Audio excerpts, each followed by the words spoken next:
Welcome to morning bulletin. ఇక వార్తా వివరాల్లోకి వెళ్తే మాజీ ప్రధాని పివి నరసింహారావు తీసుకొచ్చిన ఆర్థిక సంస్కరణల ఫలితమే దేశానికి ఇప్పుడు అనుభవిస్తున్న ముఖ్యమంత్రి చంద్రబాబు వ్యాఖ్యానించారు. ఢిల్లీ పర్యటనలో ఉన్న ఆయన పివి మ్యూజియంలో జరిగిన పిఎం లెక్చర్ సిరీస్ 6వ ఎడిషన్ కార్యక్రమంలో పాల్గొన్నారు. Life and legacy of PV అంశంపై ప్రసంగించిన సీఎం పివి నరసింహారావు గొప్ప రాజనీతిజ్ఞుడని కొనియాడారు. ప్రధానిగా లైసెన్స్ రాజ్ నిబంధనల నుంచి దేశాన్ని బయటకు తీసుకొచ్చిన ఘనత ఆయనదన్నారు. ఆర్థిక సంస్కరణలతో అభివృద్ధికి బీజం వేసిన ఘనత పీవీదేనన్నారు. ఈ సంస్కరణలు దేశానికి గేమ్ చేంజర్గా నిలిచాయని చెప్పారు. అప్పటి నిర్ణయాలు ఇప్పటి భారత ఆర్థిక వ్యవస్థను బలోపేతం చేశాయన్నారు.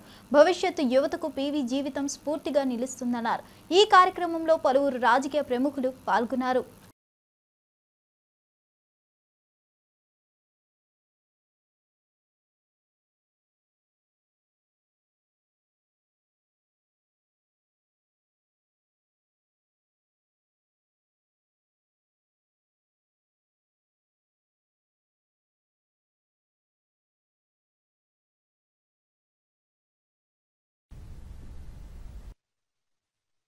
He recognized that the crisis was an opportunity and realized that India needed bold economic reforms.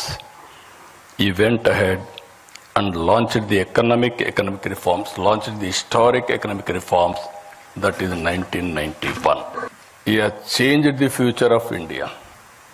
We are all here today. We are enjoying the benefits of his economic reforms.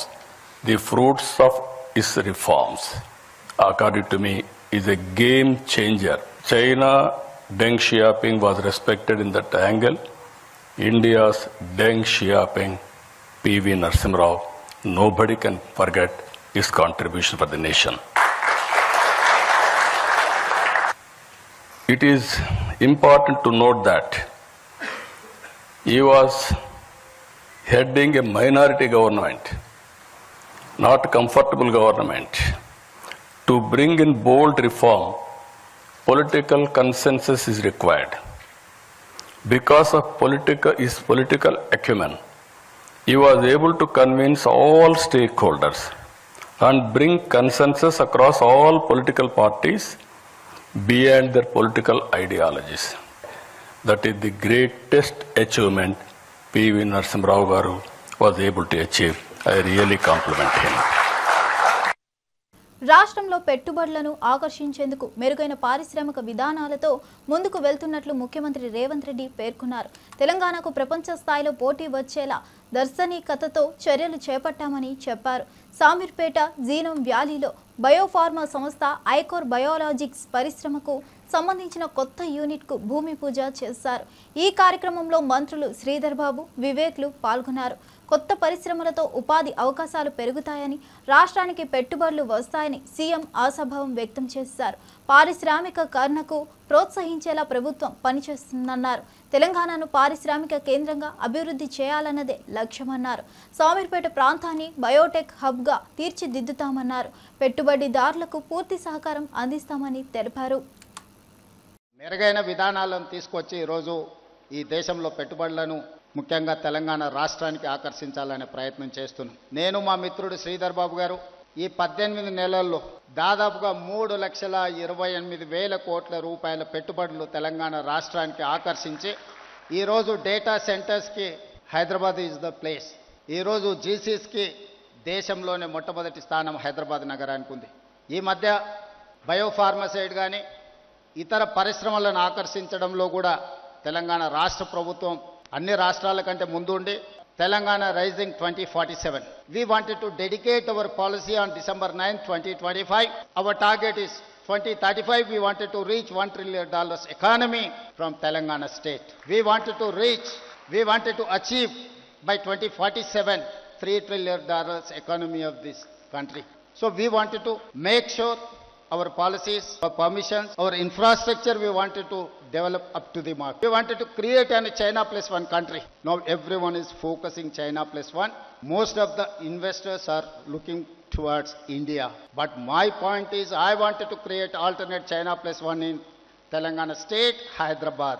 I need your support. Genome Valley investors who wanted to invest in Telangana, India, in pharma, electrical vehicles, and IT, in other sectors, whoever wants to invest in India, please come. Please join with us in Telangana. We are there to support, we are there to encourage, we are there to give incentives and permissions. బీసీలకు 42% రిజర్వేషన్లపై ఆర్డినెన్స్ల ద్వారా కాకుండా చట్టసభల్లో చర్చించి 9వ షెడ్యూల్లో చేర్చే వరకు కాంగ్రెస్ ప్రభుత్వాన్ని వదిలేది లేదని మాజీ మంత్రి ఎమ్మెల్యే గంగుల కమలాకర్ స్పష్టం చేశారు. ఓటు బ్యాంకు రాజకీయాల కోసం ఆర్డినెన్స్ల డ్రామా ఆడుతున్నారని మండిపడ్డారు. బీసీలకు నిజంగా న్యాయం చేయాలనుకుంటే 20 నెలలుగా ఎందుకు ఆలస్యం చేశావు రేవంత్ అని నిలదీశారు. బీసీల అభ్యున్నతికి రాజకీయ ప్రయోజనాల కోసం వాడుకోవద్దని హెచ్చరించారు. గతంలో ఒక్క రూపాయి కూడా బీసీల సంక్షేమానికి కేటాయించని కాంగ్రెస్ ఇప్పుడు నాటకాలు ఆడుతుందన్నారు. అసలైన చట్టాన్ని తీసుకురాకుండా జీవోలు ఆర్డినెన్స్లతో మభ్యపెడతారని ఆరోపించారు. బీసీల హక్కుల కోసం నిరంతర పోరాటం చేస్తామని గంగుల స్పష్టం చేశారు. కాంగ్రెస్ మాయాజలాలను ప్రజలు గుర్తించి తగిన బుద్ధి చెప్తారన్నారు. 540 ఎంపీపీ ఉన్నాయి తెలంగాణ రాష్ట్రంలో, 540 జడ్పీటీసీ ఉన్నాయి. మీరు ఎన్నికలు ఓటా అంటున్నారు కదా, ఆ 500లో మా వాట 227 మా బీసీలకు ఏదో కేటాయించండి, ఆర్డినెన్స్ ఇవ్వండి, కేటాయించండి మోదే. ఇవి 540 ఎంపీపీ ఉన్నాయి, 500 జడ్పీసీ కింద 227 బీసీలు అని చెప్పి మీరు ఫస్ట్ అనౌన్స్ చేయండి. మా జిల్లా పరిషత్ 30 ఉన్నాయి, ఇప్పుడు 32 230 ఉన్నాయి. 42% కోట మా 13 జిల్లా పరిషత్లు ఎవరు ఇప్పుడు అనౌన్స్ చేయండి. ఫస్ట్ 13 జిల్లా పరిషత్లు మా బీసీలకు వస్తాయి. ఆ బీసీలలో మేము ఎవరు కోరుకుంటాం. మున్సిపాలిటీ కార్పొరేషన్ 13 ఉన్నాయి, మున్సిపాలిటీ 105 ఉన్నాయి. ఇవన్నిటిలో కూడా మా వాటా చెప్పండి. ఏ మున్సిపాలిటీ మాకు కేటాయిస్తారు? 12,750 సర్పంచ్లు ఉన్నారు. మా వాటా మాకు కేటాయించి ఇవి అన్ని కూడా మేము బీసీలకు ఇస్తామని చెప్పేసి ఆ ఆర్డినెన్స్ గారు గీసిన తర్వాతనే ఎన్నికల పోండి. కానీ మేము జీవో ఇస్తాం, ఆర్డినెన్స్ చేస్తాం, ఎవరో కోటుపై ఆవుతో నేనేం చేయాలని మోసపుచ్చే ప్రయత్నం చేయకు. మీరు మోసపుచ్చే విధంగా మోసపోయే పరిస్థితి లేదు. గత కొన్ని రోజులుగా పేర్ని నాని చేసిన వ్యాఖ్యలపై మంత్రి కొల్లు రవీంద్ర తీవ్రంగా మండిపడ్డారు. మచిలీపట్నంలో ఏర్పాటు చేసిన మీడియా సమావేశంలో ఆయన మాట్లాడుతూ అవివేక పురాతనమైన వ్యాఖ్యలు చేయడం పేర్ని నానికి అలవాటేనన్నారు. రాష్ట్రాన్ని అభివృద్ధి పదంలో తీసుకెళ్తున్న చంద్రబాబు ప్రభుత్వం మీద విమర్శలు చేయడం వారి పరిపాటి అయిపోయిందన్నారు. అధికారంలో ఉన్నప్పుడు ప్రజల్ని పట్టించుకొని నాని ఇప్పుడు నిరాధార ఆరోపణలు చేయడం సరికాదని స్పష్టం చేశారు. అసత్య ప్రచారాలతో ప్రజలను దారి మళ్లించే ప్రయత్నాలు ఫలించవని హెచ్చరించారు. ప్రభుత్వం ప్రతి సమస్యపై చిత్తశుద్ధితో స్పందిస్తుందని, అదే తెలుగుదేశం విధానం అన్నారు. రాజకీయ లబ్ధి కోసం వాడే భాష విమర్శలతో బదులు ప్రజల అవసరాలపైనే దృష్టి పెట్టాలని సూచించారు. రాష్ట్ర అభివృద్ధిని అడ్డగించే ప్రయత్నాలకు ప్రజలే తగిన సమాధానం చెప్తారని పేర్కొన్నారు. రాష్ట్రంలో గౌరవ ముఖ్యమంత్రి చంద్రబాబు నాయుడు గారు, ఉప ముఖ్యమంత్రి వర్యులు పవన్ కళ్యాణ్ గారు, మరి యువ నాయకుడు నారా లోకేష్ గారు, మరి అందరం కూడా ప్రభుత్వంలో ఉన్నటువంటి అధికారులు, ప్రజాప్రతినిధులు ఒక బాధ్యతాయుతమైనటువంటి పరిపాలన ఈ రాష్ట్రంలో అందించడానికి సంవత్సర కాలంగా అహర్నిశలో కష్టపడి ఇవాళ గాడి తప్పినటువంటి పరిపాలనని గాడిలో పెట్టడం, సంక్షేమ అభివృద్ధి కార్యక్రమాలు అమలు చేయటం, ఇవాళ ప్రజల్లో చాలా ఆనందంగా ప్రజలందరూ కూడా ఉన్నారు. కానీ ఈ రాష్ట్రంలో ఆనందంగా లేనటువంటి ఒకే ఒక వ్యక్తి జగన్మోహన్ రెడ్డి. ఆ జగన్మోహన్ రెడ్డికి ప్రజలు చల్లగా ఉంటే ఆయన కడుపు మంట, కళ్ళలో నిప్పులు పోసుకుంటున్నాడు. ఆ కళ్ళలో నిప్పులు పోసుకుని వైఎస్ఆర్ పార్టీని నాయకులకి అచ్చోసిన ఆంబోతుల్లాగా తయారు చేసి అచ్చేసి పంపిస్తున్నాడు అందరి రోడ్ల మీద. ఇవాళ కొంతమంది నాయకులు, వైఎస్ఆర్ పార్టీలో అందరినీ అనగా కొంతమంది నాయకులు మళ్ళీ బరి తెగించి తల్లికి తండ్రికి అమ్మకి కూడెట్టని నాయకులు ఇదంతా ఎలక్షన్స్ ముందు చూసాం. ఆ కొడుకుని అందరం ఎక్కించాలని అక్రమ సంపాదన. నేను అడుగుతా ఉన్నా, బీఆర్ఎస్ నేత జగదీష్ రెడ్డికి కాంగ్రెస్ ఎమ్మెల్యే వేముల వీరేశం ఓ గట్టి సవాల్ విసిరారు. సూర్యాపేటలో తాను రాజీనామా చేసి గెలిస్తే శాశ్వతంగా రాజకీయాల నుంచి తప్పుకుంటానని ప్రకటించారు. వచ్చే ఎన్నికల వరకు ఎందుకు ఆగాలి? రేపే రాజీనామా చేసి పోటీ చేద్దామంటూ తలకెత్తిన ఛాలెంజ్ విసిరారు. తనపై వేసే ఆరోపణలు మానుకోవాలని హెచ్చరించిన వీరేశం సీఎం రేవంత్ రెడ్డి గురించి ఎంత తక్కువ మాట్లాడితే అంత మంచిదని స్పష్టం చేశారు. ప్రజలు ఇచ్చిన తీర్పును అవమానించటమే కాకుండా ఓటర్ల మద్దతును తక్కువ అంచనా వేస్తున్నారని మండిపడ్డారు. బీఆర్ఎస్ నేతలు చేసిన పనులే ప్రజలు గుర్తించుకొని తగిన శిక్ష విధించారని వ్యాఖ్యానించారు. రాజకీయంగా ఎదురుకాలేక మాటల యుద్ధానికి దిగుతున్నారంటూ విమర్శలు చేశారు. ప్రజలు సూర్యాపేటలో ఎవరు నమ్మారో ఎన్నికల్లో స్పష్టంగా చూపించారని చెప్పారు. ఇకపోతే మహామహన్ బాబులనే ఓడగొట్టినాను చిత్తు చేసినాను అంటున్నావు. సరే, నువ్వు మహాన్ బాబులనే చిత్తు చేసినావు కదా. నువ్వు నిజంగా అంత మునగాడివి అయితే, అంత చేతనైనడివి అయితే స్పీకర్ ఫార్మేట్లో నువ్వు రాజీనామా చేసిరా. రాజీనామా చేసి ఇప్పుడు సూర్యాపేటలో గెలువు. నువ్వు సూర్యాపేటలో రాజీనామా చేసి గెలిస్తే నేను శాశ్వతంగా రాజకీయాల నుంచి తప్పుకుంటా. నేను సిద్ధం. నువ్వు సిద్ధమేనా? నువ్వు నెక్స్ట్ నల్గొండలో కాంగ్రెస్ పార్టీని చిత్తుగా ఓడిస్తానంటున్నావుగా. నెక్స్ట్ ఎందుకు? ఇంకా 3 ఏళ్ళ పైచిలుకు ఆగాలంటే చాలా టైం ఉంది కదా. రేపే స్పీకర్ ఫార్మేట్లో రాజీనామా చేసి వచ్చి నువ్వు పోటీ చేయి. నువ్వు గెలిస్తే నేను రాజకీయాల నుంచి తప్పుకుంటా. ఈరోజు సూర్యాపేటలో గెలిచేటువంటి స్థితి నీకు లేదు. నీకు కాదు కదా, నల్గొండ జిల్లా 12 నియోజకవర్గాల్లో బీఆర్ఎస్ పార్టీ అనేటువంటి దాన్ని ప్రజలు మర్చిపోయారు. జగదీష్ రెడ్డి గారు మా ముఖ్యమంత్రి పైన ఎంత తక్కువ నువ్వు మాట్లాడితే అంత మంచిదని చెప్పేసి ఈ సందర్భంగా మేము హెచ్చరిస్తున్నాం. నీ భాష మార్చుకో, నీ పద్ధతి మార్చుకో, నీ ఏషాలు మార్చుకో, నీ మోసాలు మార్చుకో, నీ వ్యవహార శైలి మార్చుకోకుంటే తగిన బుద్ధి చెప్తామని చెప్పేసి హెచ్చరిస్తున్నాం.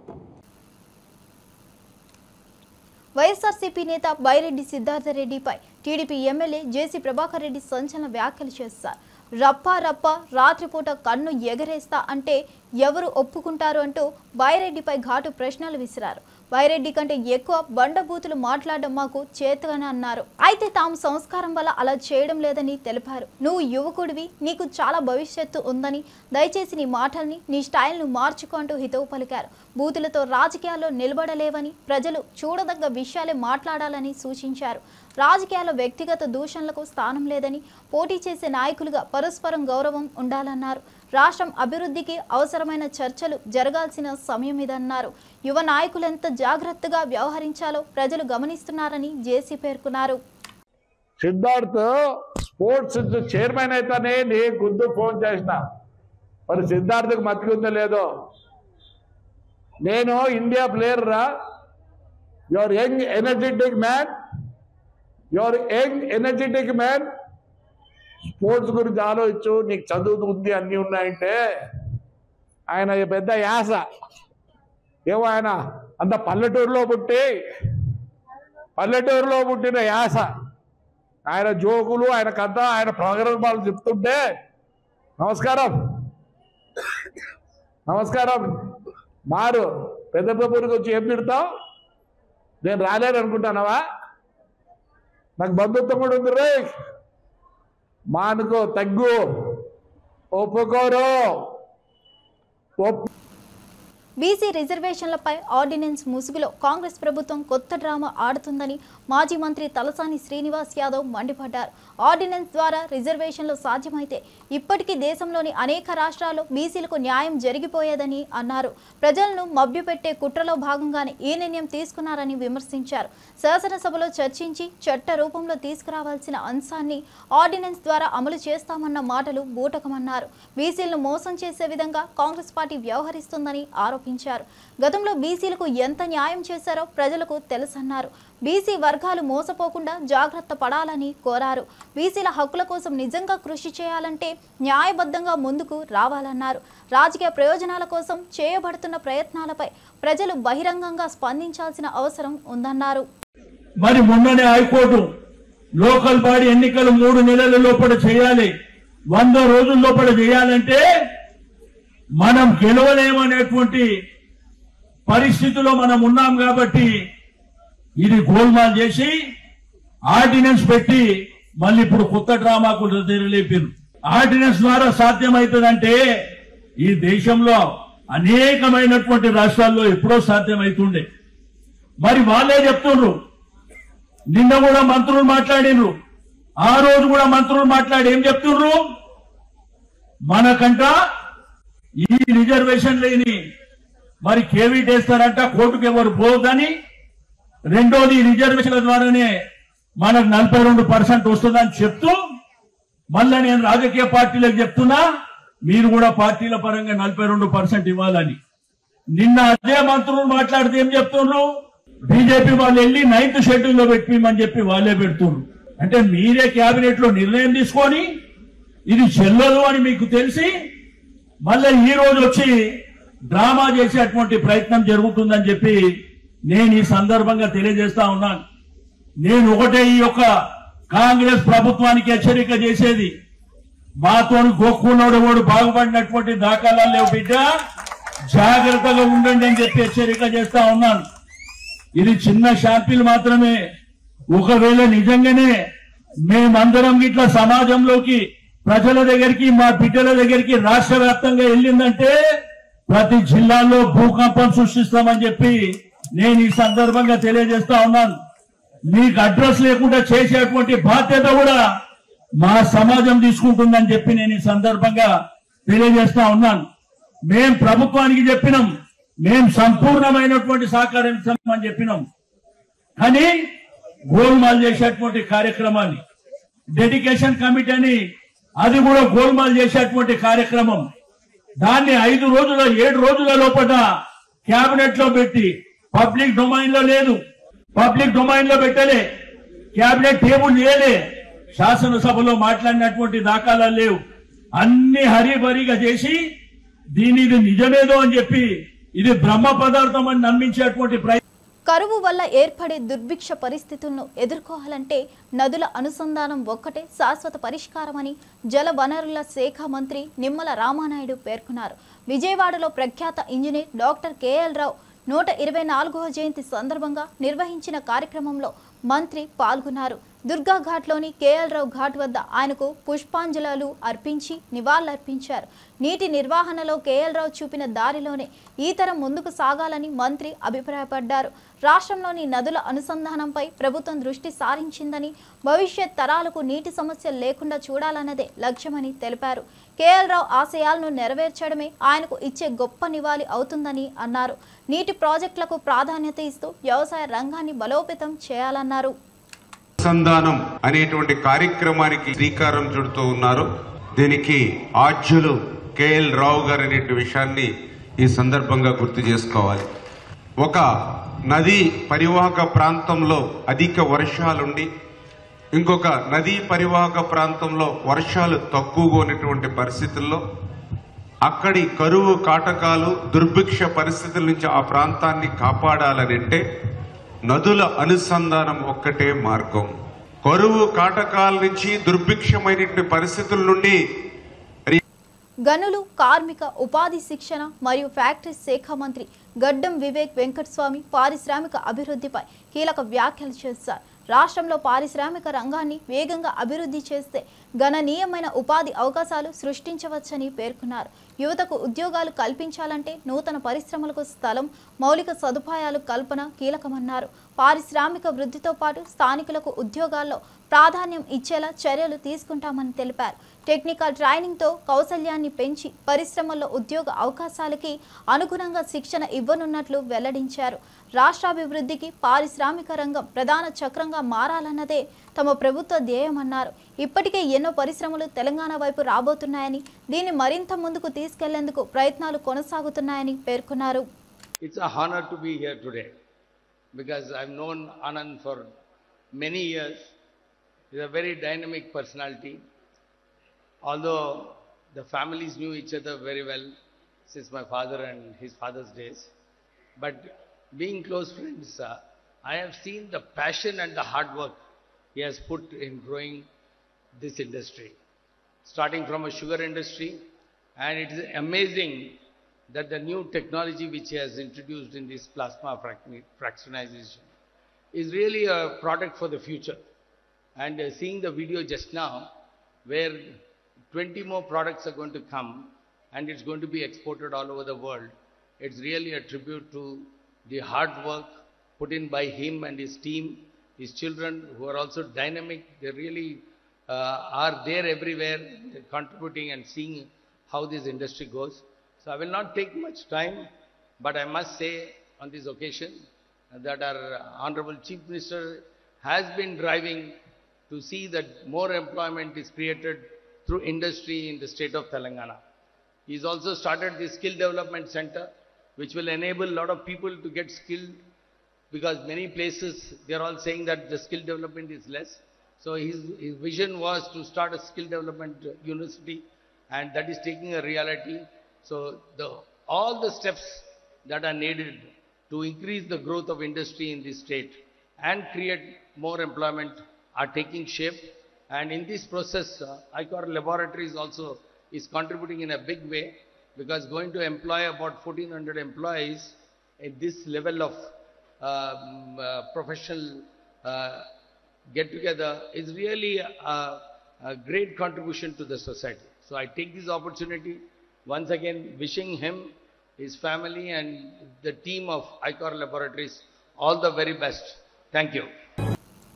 సుపరిపాలనలో తొలి అడుగు కార్యక్రమంలో భాగంగా ఒంగోలు పట్టణంలోని 33, 37 డివిజన్లలో కూటమి నాయకులు పర్యటించారు. ఎమ్మెల్యే దామచర్ల జనార్దన్ నాయకత్వంలో ఇంటింటికి వెళ్లి ప్రభుత్వ అభివృద్ధి కార్యక్రమాలను వివరించారు. ప్రజలకు కలిసొచ్చే పథకాల అమలుపై సమాచారం ఇచ్చారు. బీసీల గురించి మాట్లాడే హక్కు అసలు వైసీపీ పార్టీకి ఉందా? గౌడ కులానికి సంబంధించిన మహిళని లోకేష్ గారే అల్లరి చేయమన్నారని చెప్పి స్టేట్ మొత్తం మనం ప్రచారం చెయ్యాలి అని చెప్పి సలహాలు ఇచ్చే నువ్వు ఆనాడు నీ ప్రభుత్వంలో, జగన్మోహన్ రెడ్డి ప్రభుత్వంలో అమర్నాథ్ గౌడ్ ని ఏ రకంగా పెట్రోల్ పోసి తగలపెట్టారన్న విషయం వైసీపీకి గుర్తులేదేమో గాని ఈ రాష్ట్ర ప్రజలకి, ముఖ్యంగా బీసీలకి, ముఖ్యంగా గౌడాస్కి, గౌడ కులస్తులకి ఆ విషయం తెలుసు అని చెప్పి నేను గుర్తు చేస్తా ఉన్నా. ఏం చేశారు ఆ రోజు? అమర్నాథ్ గౌడ్ ని నా అక్కని ఏడిపించొద్దు, ర్యాగింగ్ చెయ్యొద్దు అని చెప్పి సొంత తమ్ముడైన అమర్నాథ్ గౌడ్ అడిగాడని వైసీపీ కుర్రకారు సన్నాసుల్ని మాట్లాడాడని చెప్పి తెల్లవారుజామున ట్యూషన్ కి వెళ్తుంటే బీఆర్ఎస్ నేత జగదీష్ రెడ్డిపై ప్రభుత్వ విప్ ఎమ్మెల్యే బీర్ల ఐలయ్య తీవ్ర వ్యాఖ్యలు చేశారు. జెడ్పీటీసీకి ఎక్కువ ఓట్లు, ఎమ్మెల్యే ఎన్నికల్లో తక్కువ మెజార్టీతో గెలిచిన జగదీష్ రెడ్డికి సీఎం రేవంత్ రెడ్డి గురించి మాట్లాడే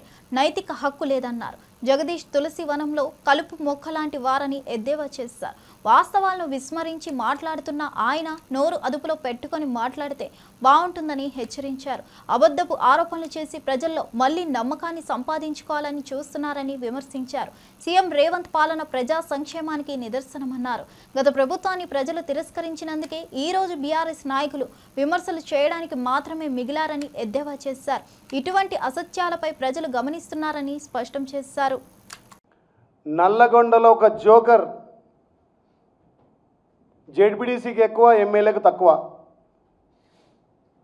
నిజంగా నల్లగొండలో ఇప్పటికే మీ నూకలు చెల్లినాయి, మీకు డిపాజిట్లు రాలేదు. ఏదో అత్యవసర మెజార్టీతోటి 2000, 3000 మెజార్టీతో గెలిచిన జోకర్ జగదీశ్వర్ రెడ్డి కూడా మా ఇంగ్లాండ్ పర్యటనలో ఉన్న భారత పురుషుల, మహిళల క్రికెట్ జట్లు బ్రిటన్ రాజు చార్లెస్ 3ను కలిశారు. లండన్లోని సెయింట్ జేమ్స్ ప్యాలెస్లో జరిగిన ఈ ప్రత్యేక కార్యక్రమంలో టీమిండియా పురుషుల కెప్టెన్ శుభ్మన్ గిల్, మహిళల కెప్టెన్ హర్మన్ ప్రీత్ కౌర్, కోచ్ గౌతమ్ గంభీర్తో పాటు ఆటగాళ్లు, సపోర్ట్ స్టాఫ్, బీసీసీఐ ప్రతినిధులు పాల్గొన్నారు. ఈ సందర్భంగా బ్రిటన్ కింగ్ వారిని ఆత్మీయంగా స్వాగతించి ప్రతి ఒక్కరితో కరాచలనం చేస్తూ సాన్నిహిత్యంగా మాట్లాడారు. ఆటగాళ్లను ప్రోత్సాహపరిచేలా చిరునవ్వులతో పలకరించారు. క్రికెట్ను విశ్వవ్యాప్తంగా ప్రేమించే వారి ప్రతినిధులుగా టీమిండియా గౌరవంగా నిలిచిందని పలువురు అభిప్రాయపడుతున్నారు. కింగ్ చార్లెస్ ఈ కలయికను ఆనందంగా స్వీకరించినట్లు తెలుస్తోంది. భారత క్రికెట్కు అంతర్జాతీయంగా మద్దతు పెరుగుతున్న సందర్భంలో ఈ కలయికకు ప్రత్యేక ప్రాధాన్యత ఏర్పడింది.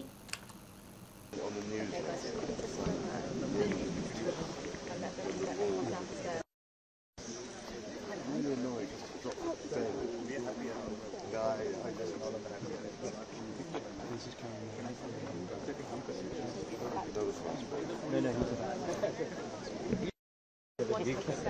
return to the okay, one of the players come back. So has the wicket been all right? It looked pretty hard yesterday.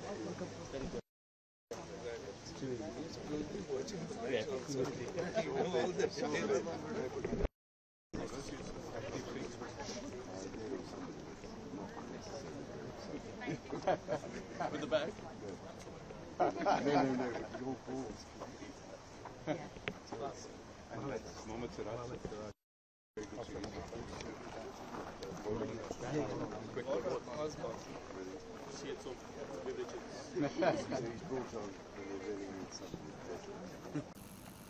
Ration కార్డుల పంపిణీ ప్రక్రియపై దళారీ వ్యవస్థ రాజ్యమేలుతుందని బీజేపీ రాష్ట్ర అధ్యక్షుడు రామచంద్రరావు తీవ్ర ఆరోపణలు చేశారు.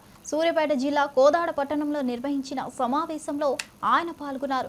రేషన్ కార్డుల పంపిణీ ఒక నాటకంలో మారిందని మండిపడ్డారు. ఈ ప్రక్రియలో అవకతవకలు జరగకుండా చూడాల్సిన బాధ్యత ప్రభుత్వం మీదే ఉంటుందన్నారు. నిజంగా అర్హులైన వారికి కార్డులు చేరుతున్నాయా అనే దానిపై ప్రభుత్వం సమాధానం చెప్పాలన్నారు. బీసీ రిజర్వేషన్లను తమ పార్టీ వ్యతిరేకించిందని స్పష్టం చేశారు. అయితే బీసీలో మైనార్టీలను కలిపే ప్రయత్నాలు చేస్తే ఊరుకోమని హెచ్చరించారు. రాజకీయ లబ్ధి కోసం జరిపే ప్రయోగాలను ప్రజలు ఎప్పటికీ అంగీకరించరన్నారు.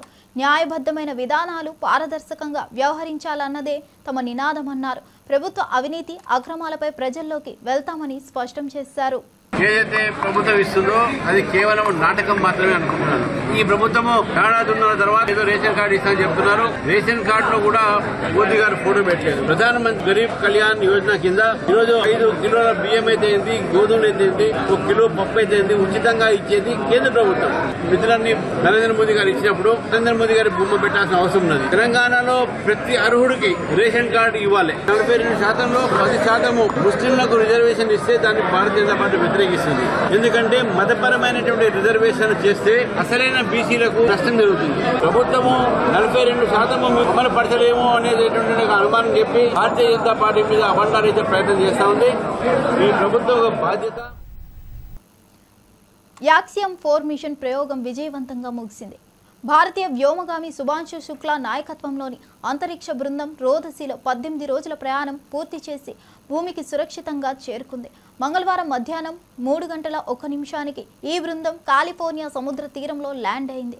ఈ మిషన్లో మానవాళి ప్రయోజనానికి ఉపయోగపడే అనేక ప్రయోగాలు విజయవంతంగా నిర్వహించారు. వైద్య, జీవశాస్త్ర, భౌతిక శాస్త్ర రంగాల్లో కీలక పరిశోధనలు చేశారు.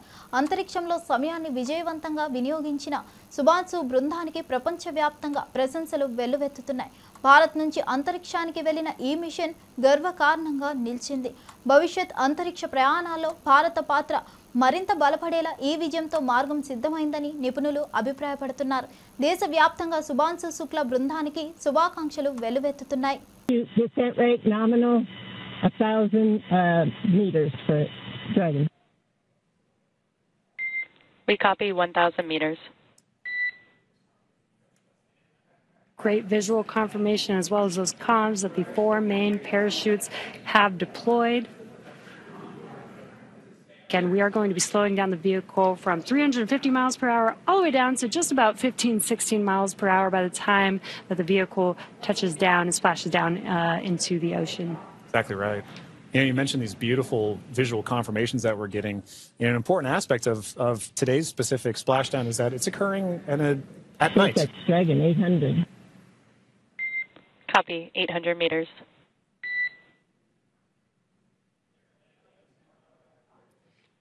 Commander Peggy Whitson confirming the spacecraft's altitude as it's making its descent into the Pacific Ocean just off the coast of San Diego in Southern California. Yes, love that. It's coming off the coast of my hometown. 600 meters. 600 meters. And at 600 meters, we're just under a minute before that expected splashdown. The landing in water is a lot simpler and more reliable. Provides a little bit of margin against unlikely parachute issues. We did have to learn how to make Dragon waterproof as we are splashing down into the ocean. But SpaceX copies 400 meters. Reminder to brace for splashdown.